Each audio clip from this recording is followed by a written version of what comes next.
Mapagpalang araw po sa ating lahat. Ang aking pong bahagi ngayon ay Genesis, Kabanata 45, talata 1 hanggang 6. Nagpakilala na si Jose. Hindi na mapigil ni Jose ang kanyang damdamin, kaya pinaalis niya ang kanyang mga tagapaglingkod na naroon. Nang sila na lamang ang naroon, ipinagtapat ni Jose sa kanyang mga kapatid kung sino siya. Sa lakas ng kanyang iyak, narinig siya ng mga Ehipsyo, kaya't ang balita ay mabilis na nakarating sa palasyo. Ako si Jose, ang pagtatapat niya sa kanyang mga kapatid. Buhay pa bang talaga ang ating ama? Nagulantang sila sa kanilang narinig at hindi nakasagot. Lumapit kayo, sabi ni Jose. Lumapit nga sila at nagpatuloy siya ng pagsasalita. Ako nga si Jose, ang inyong kapatid na ipinagbili ninyo sa Ehipto. Ngunit huwag na ninyong ikalungkot ang nangyari.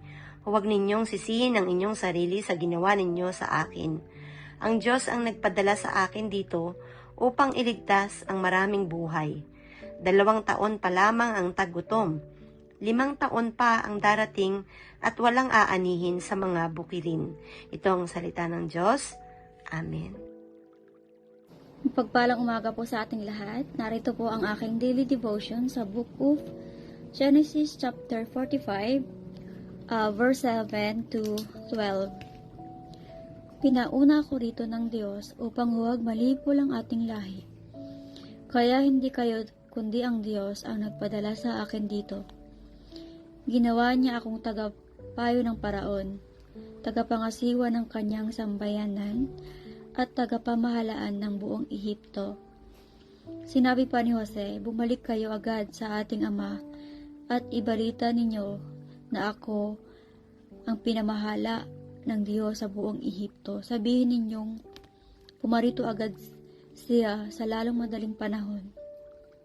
Doon siya titira sa lupain ng Goshen para mapalapit sa akin ang lahat niyang mga anak, mga apo, mga tupa, kambing, baka at lahat ng inyong ari-arian ay kanyang dalhin. Dooy mapapangalagaan ko kayo. 5 taon pa ang taggutom at hindi ko gustong makita ang sino man sa inyo na maghihirap. Kitang-kita ninyo ngayon, pati ikaw, Benjamin, na ako talaga si Jose. Amen po. Isang mapagpalang araw pong muli sa ating lahat. Akin pong muling ibabahagi sa inyo ang pang-araw-araw kong gawain mula sa salita ng Diyos. Sinasabi po dito sa ika-45 ng Genesis, versikulo 13 hanggang 18. Ibalita ninyo sa ating ama kung sino ako sa Ehipto, at sabihin ninyong lahat ang inyong nakita. Hihintayin ko siya sa lalong madaling panahon. Umiiyak niyang niyakap si Benjamin, at ito nama'y umiiyak ding yumakap kay Jose. Patuloy siyang umiiyak habang isa-isang hinahagkan ang ibang kapatid. Nakarating sa palasyo ang balita na ang mga kapatid ni Jose ay dumating. Ikinagalak ito ng paraon at ng kanyang mga kagawad. Sinabi ng paraon kay Jose, pakargahan mo ng pagkain ang mga hayop ng iyong mga kapatid at pabalikin mo sila sa Kanaan. Sabihin mong dalhin dito ang inyong ama at ang buong sambahayan nila. Ibibigay ko sa kanila ang pinakamatabang lupain upang malasap nila ang masaganang pamumuhay rito. Ito po ang mga salita ng Diyos. Salamat po sa Diyos. Amen. Ang aklat ng Genesis, Kabanata 45, versikulo 11 hanggang 23. Sabihin mo ring magdala sila ng mga karwahe para magamit ng kani-kanilang asawa at mga anak paglipat sa Ehipto. Huwag na nilang panghinayangang iwanan ang kanilang ari-arian doon sapagkat ang pinakamabuting lupain dito ang ibibigay ko sa kanila. Sinunod ng mga anak ni Israel ang utos na ito.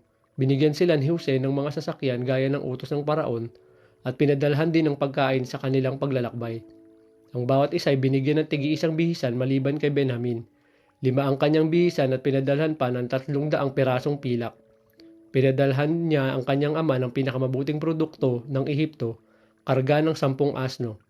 10 asno rin ang may kargang trigo, tinapay at iba't ibang pagkain upang may baon ng kanilang ama sa paglalakbay. Ito ang salita ng Diyos.